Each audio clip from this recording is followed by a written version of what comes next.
Picture this. You've spent years building your American dream. You studied hard, passed your citizenship test, stood proudly at your naturalization ceremony, and held your U.S. passport for the very first time. You finally feel secure, settled, and protected. But what if I told you that under certain circumstances, that precious citizenship could actually be taken away? Before you panic, before you start worrying about every decision you've ever made, let me be absolutely clear about something. This video is not about spreading fear or creating anxiety. This is about giving you the truth, the real facts that every U.S. citizen, green card holder, and immigration applicant needs to understand.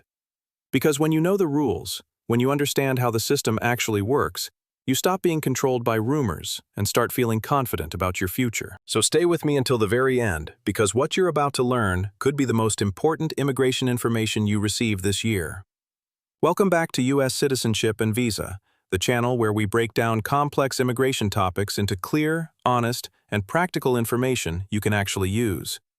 Whether you're a U.S. citizen, a green card holder, someone waiting for approval, or just beginning your immigration journey, you're in the right place.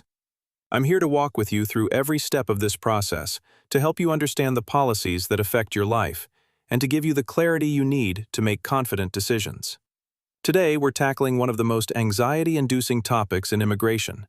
Can you really lose your United States citizenship? How does it actually happen? Who does it affect? And most importantly, what does it mean for you and your family? This isn't going to be a dramatic fear-mongering session designed to keep you up at night. Instead, we're going to have a calm, thorough, honest conversation about the reality of citizenship loss, the extremely rare situations where it happens, and the immigration updates that are impacting thousands of families right now. Before we dive deep, I need you to understand something crucial. Nothing I share today is legal advice. I'm not a government official, I'm not an immigration attorney, and I don't speak for USCIS or any government agency. What I am is someone who is deeply passionate about helping people like you understand complicated immigration issues in simple, clear language, so you can navigate your journey without feeling lost, overwhelmed, or manipulated by sensational headlines. If you appreciate this kind of straightforward, honest immigration content, please subscribe to U.S. Citizenship and Visa, and hit that notification bell so you never miss an update that could impact your life or the lives of people you love. Now, let's get into the heart of what you need to know. Many people operate under the belief that once you become a United States citizen, your status is absolutely permanent and unchangeable forever. You receive your naturalization certificate. You get your shiny new American passport. You register to vote for the first time. You settle into your life in America. And you assume that nothing can ever touch that status. And honestly, for the overwhelming majority of people, that assumption is absolutely correct. U.S. citizenship is one of the strongest, most protected statuses anywhere in the world. It comes with incredible rights, powerful protections, and a level of security that billions of people can only dream about. But here's where we need to add some important context. While citizenship is incredibly powerful and secure, it's not entirely bulletproof under every single circumstance that could possibly exist. There are specific laws, clearly defined processes, and carefully managed legal systems that allow the government to review cases where something significant may not have been done correctly during the path to citizenship. Now, before your mind starts racing with worst-case scenarios and you begin questioning every form you ever filled out, let me emphasize something absolutely critical. The government is not actively hunting for ways to strip citizenship from hard-working, honest people who followed the rules and did everything right. That is not what happens in reality. What these laws actually mean is that citizenship is taken extremely seriously by the United States government. It's considered a sacred trust, an incredible privilege, and a solemn contract between an individual and the nation. Because citizenship means so much and comes with such powerful rights and protections, the path to obtaining it must be honest, transparent, and completely lawful from the very first step all the way through to that final oath ceremony where you pledge allegiance to the United States. When we talk about who can potentially lose citizenship and under what circumstances, we first need to understand the different ways people become American citizens in the first place. Some people are United States citizens by birth. They were born on American soil in U.S. territories like Puerto Rico or Guam. Or they were born outside the country but had at least one American parent who was able to transmit citizenship to them automatically under the law. Other people become citizens through a process called naturalization. These are individuals who were not born as American citizens, but who immigrated to the United States legally, lived here as lawful permanent residents for the required period of time, demonstrated good moral character, passed English and civics examinations, and took the oath of allegiance to become naturalized citizens. Both groups, whether you're a born citizen or a naturalized citizen, hold the exact same citizenship status. Both enjoy the same constitutional rights and protections. Both can vote in elections, work anywhere in the country, travel freely with a U.S. passport, and live their lives as full Americans with all the privileges that entails. However, and this is important to understand, there is one significant difference in how the law views their immigration history and how their citizenship can potentially be affected. For people who were born as U.S. citizens, their status is extraordinarily secure and protected. In almost every conceivable situation, it cannot be taken away unless there was massive, deliberate fraud involving identity or birth records from the very beginning. And such cases are extremely rare, incredibly difficult to prove, and require extensive legal investigation and court processes. For naturalized citizens, there is a complete documented record of their entire immigration journey. There are applications they filled out with detailed information, interviews they attended where they answered questions under oath, background checks that were conducted by federal agencies, fingerprints that were taken and analyzed, and forms that were submitted with signatures attesting to the truth of the information provided. If at some point in the future, whether it's 5 years later, 10 years later, or even 20 or 30 years later, the government discovers credible evidence that something critical and material in that naturalization process was intentionally hidden, deliberately falsified, or willfully misrepresented, they have the legal authority under federal law to review the case again and potentially take action. But here's what is absolutely essential for you to understand, and I cannot stress this enough. This does not mean that small mistakes automatically result in citizenship being revoked. It does not mean that minor errors on forms will destroy your entire life and everything you've built. It does not mean that confusion about questions, language barriers that made understanding difficult, or honest misunderstandings will result in your citizenship being stripped away. The reviews and denaturalization proceedings that occasionally happen are almost always focused on intentional, deliberate, significant deception and fraud, not on innocent mistakes, genuine confusion, or honest errors made by people who were trying their best to navigate a complex system. So, as we continue through this discussion, I want you to keep one fundamental truth firmly in your mind. The overwhelming majority of naturalized citizens never face any citizenship problems whatsoever during their entire lives.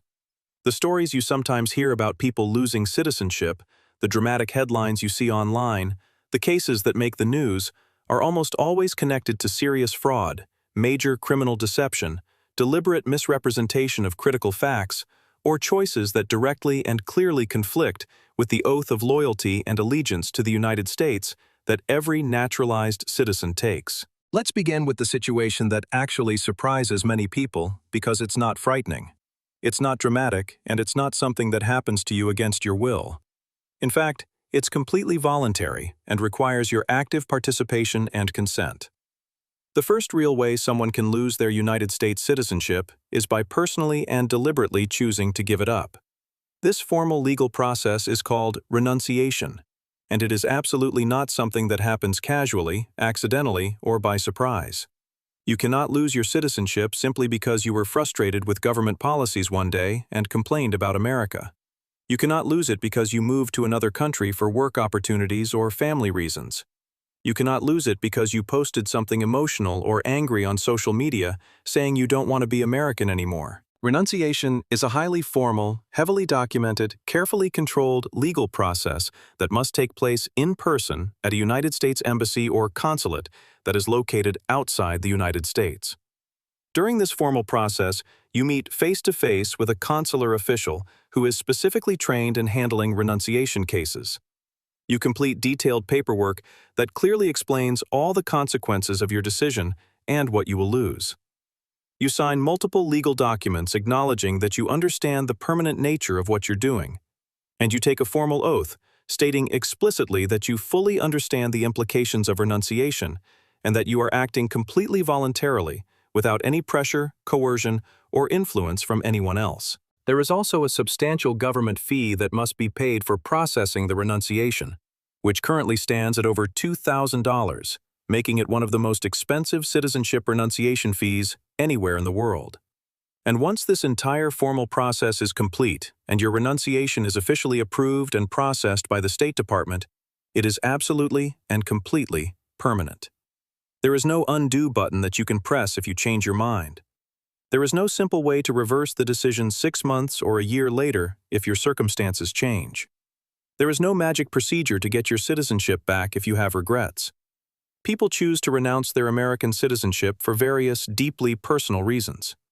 Some individuals live permanently in another country, have fully integrated into that society, have established their entire lives there, and feel completely settled with no intention of ever returning to live in the United States. Others are trying to simplify extremely complex tax situations, because the United States is one of the very few countries in the entire world that taxes its citizens on their worldwide income, regardless of where they actually live, work, or earn that income. And some wealthy individuals find this tax obligation and reporting burden too heavy or complicated to continue managing. Some people renounce for deeply personal reasons, political disagreements, philosophical differences, or identity considerations that are important to their sense of self. Whatever the specific motivation might be for any individual person, the absolutely critical detail that you must understand is that renunciation is always, without any exception, a personal decision made voluntarily by the individual. Nobody is forced into renouncing their citizenship. No government official can compel you to renounce. No employer can require it. No foreign country can demand it as a condition of living there. It happens only when someone specifically, deliberately, and voluntarily chooses to go through with the entire formal process. When someone successfully completes the renunciation process and gives up their U.S. citizenship, they immediately lose several important rights and privileges that they previously enjoyed. They lose the ability to vote in American elections at any level, federal, state, or local. They lose automatic entry into the United States and will need to apply for a visa if they ever want to visit America in the future. Just like any other foreign national, they can no longer work freely anywhere in the United States without going through the proper work authorization process. They cannot access government benefits that are reserved for U.S. citizens. Their children who are born after the renunciation is complete may not automatically receive U.S. citizenship, even if one parent was formerly American, and they lose the protection and assistance of the U.S. government when traveling abroad. For the vast majority of people watching this video right now, renunciation will never become part of their life story, or even cross their minds as something to consider. It is rare. It is intentional. It requires significant effort and money to complete, and it is heavily documented through official government channels. And I want to state this with absolute clarity, so there is zero confusion or misunderstanding. Simply living abroad for extended periods, maintaining dual citizenship with another country, or staying overseas for many years does not automatically cause you to lose your American citizenship. Renunciation happens only when someone specifically and deliberately chooses to go through the formal process and completes every required step. Now we arrive at the situation that generates the most anxiety, fear, and concern among naturalized citizens. So, I want to walk through this very slowly, very carefully, and with complete honesty about what actually happens. Yes, under certain specific circumstances, the United States government can remove citizenship from a naturalized citizen through a legal process. But this almost always happens for one primary fundamental reason: serious, intentional, deliberate fraud committed during the naturalization process. This legal process is officially called denaturalization, and it is critically important that you understand exactly what it means, who it actually affects, and how it works in reality rather than in rumors or fears. Denaturalization does not apply to everyone who ever made any mistake. It does not happen randomly to innocent people who followed the rules. It does not occur because someone accidentally forgot a specific date on a form they filled out years ago. It does not happen because English was your second language and the application process was difficult to understand. Denaturalization proceedings usually begin when the government discovers credible, verified evidence that a person intentionally and deliberately hid something major and material while applying for citizenship. Something that would have affected the decision to approve their application if it had been known at the time. What kind of serious issues are we actually talking about here? We're talking about using a completely different identity or false name throughout the entire immigration process. We're talking about concealing a serious criminal past, particularly involvement in violent crimes, war crimes, human rights violations, genocide, or terrorist activities. We're talking about hiding membership in organizations that were explicitly prohibited by law, such as designated terrorist groups, Nazi organizations, or groups involved in persecution of others. We're talking about lying about fundamental events or circumstances that were absolutely central and critical to the approval of the citizenship application, such as fraudulent marriages that were entered into solely and exclusively for immigration benefits, with no genuine marital relationship. When credible evidence of this kind of serious, intentional fraud is discovered by immigration authorities, it does not get handled quietly behind closed doors through secret proceedings that you never hear about. Instead, it becomes a formal, legal process that takes place in federal court, with full due process protections guaranteed by the Constitution. The person who is accused of fraud has the legal right to be formally notified of all charges and allegations against them. They have the right to review all the evidence that the government plans to present. They have the right to respond with their own evidence documents and arguments. They have the right to be represented by an attorney who can defend them. They have the right to cross-examine witnesses, and nothing happens quickly, secretly, or overnight. There are multiple hearings. There is extensive presentation of evidence from both sides. There are detailed legal arguments and ultimately final decisions are made by federal judges based solely on the facts presented and the applicable law. I know this entire topic can sound absolutely terrifying, especially for people who went through the naturalization process many years ago and now worry that something from their past might somehow come back to destroy everything they've built. But here is the truth that often gets completely lost in rumors, speculation, fear-mongering headlines, and sensational stories. The vast, overwhelming majority of naturalized citizens never experience denaturalization proceedings at any point in their entire lives, because the vast, overwhelming majority of people went through their immigration journey honestly, truthfully, and in good faith.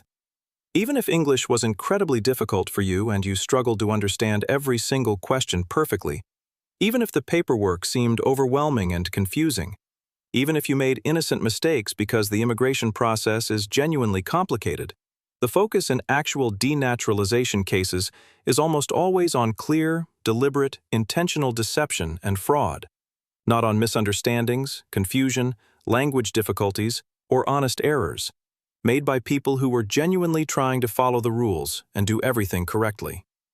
Thank you so much for staying with me through this comprehensive and critically important discussion. This has been another in-depth immigration update from U.S. Citizenship and Visa, and I truly hope that everything I've shared today has brought you clarity, understanding, confidence, and genuine peace of mind rather than fear, anxiety, or confusion. United States citizenship is powerful, meaningful, life-changing, and deeply protective. It opens doors that remain closed to billions of people around the world. It creates opportunities that transform lives and futures. It provides security, stability, and freedom that people risk everything to achieve. But citizenship also carries serious responsibilities, important obligations, and a legal framework that exists for very good reasons. Yes, there are real situations where someone can lose their United States citizenship. But as we've explored together in detail today, those situations are rare, very specific, carefully reviewed through proper legal channels, and almost always connected to clear intent, serious fraud, deliberate deception, or choices that directly and fundamentally conflict with the sacred oath of allegiance that every naturalized citizen takes when they become American. For the vast majority of people, those who followed the immigration rules honestly from the very beginning told the complete truth throughout the entire process, took the oath with genuine sincerity and meaning, and built their American lives with integrity and good faith. Citizenship is secure, stable, and strongly protected by law. Awareness and understanding are vitally important and help you make informed decisions. But fear and panic are neither necessary nor helpful for people who did everything right. If you found today's video valuable, informative, helpful, or reassuring in any way, please take just a moment to give it a thumbs up, share it with family members, friends, or anyone you know who might benefit from this honest information, and make sure you subscribe to U.S. Citizenship and Visa if you haven't already done so. Hit that notification bell so you never miss our latest updates, covering everything from visa applications and green card processing to citizenship questions, policy changes, and immigration news that could directly affect your journey or the journeys of people you care about. Drop your questions, share your experiences, or tell us your thoughts in the comments section below. I personally read every single comment, and your story, your question, or your experience might provide comfort, hope, guidance, or reassurance to someone else who is watching right now and experiencing the exact same worries, fears, and concerns you once felt. Remember, while we work hard to provide valuable, accurate, and detailed information here on U.S. Citizenship and Visa, nothing in this video or any of our content should be considered personalized legal advice for your specific individual situation. Every immigration case is unique, different, and personal. If you are facing complex issues, have serious concerns about your citizenship status or immigration situation, or need specific guidance on a particular matter that affects you, please consult with a qualified, experienced, licensed immigration attorney who can review your particular circumstances in detail and provide professional legal advice specifically tailored to your unique needs and situation. Thank you so much for trusting U.S. Visa and with your time and attention today. I deeply appreciate your presence here, your engagement with this content, and your commitment to staying informed, educated, and prepared throughout your immigration journey. Stay hopeful about your future. Stay informed about the rules and processes. Stay patient with yourself and the system. And always remember that knowledge truly is power. Until next time, take care of yourself and your loved ones, and may your American dream continue to grow and flourish every single day.